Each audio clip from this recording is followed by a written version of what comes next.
We hear it all the time. We're being gouged at the gas pump. We're being swindled by big oil robber barons. But who's really to blame for skyrocketing gasoline prices? It's not who you think. Here to bust the myths surrounding high gas prices is St. Lawrence University economist and Freedom Watch regular Steve Horwitz. Professor Steve, it's a pleasure. Welcome back to Freedom Watch. Thank you, Judge. Always a pleasure to be here. Thank you. So the president and even some Republicans as well like to beat up on big oil and say that big oil is making too much of a profit. It's gouging in bad times. When the price at the pump goes up and big oil makes more money, they say the government should take that money.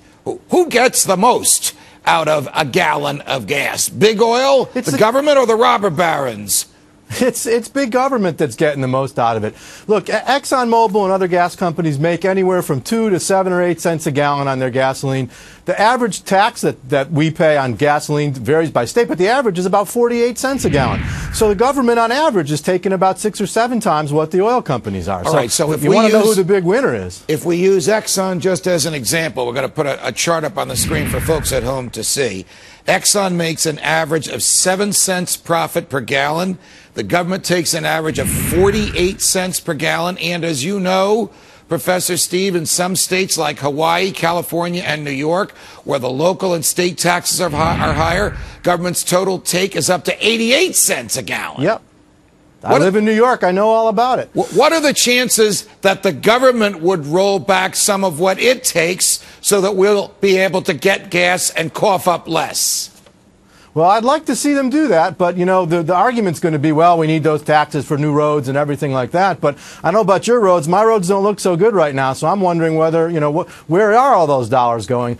It would be great to see that tax go down and give some folks some relief at the pump, but I'm not sure that it's going to happen. I have to tell you that I was surprised to see, and we'll just take Exxon as an example because of its enormous size, a profit of 7 cents per gallon. I mean, how do they make ends meet if they only make 7 cents per gallon? Or stated differently, if I pay $4 a gallon and 88 cents goes to the government and 7 cents goes to Exxon, where does the other $3 go?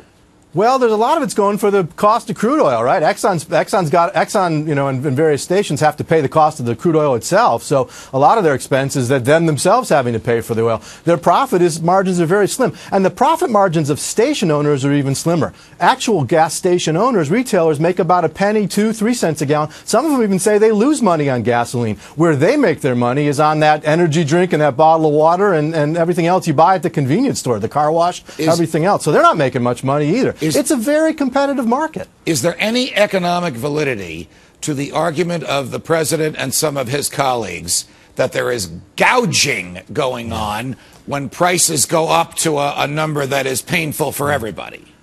Well, look at it this way, Judge. Right now down south in Alabama, there's folks cleaning up from those tornadoes. There's lots of carpenters and electricians and plumbers who are probably making a lot higher wage per hour than they were a few weeks ago before those tornadoes. Nobody's calling them gougers. Nobody's worrying about them being gougers. They're just responding to the forces of supply and demand. Same thing with the oil companies. There's no economically objective notion of price gouging. The oil companies don't control those prices. Those prices are set on the world market.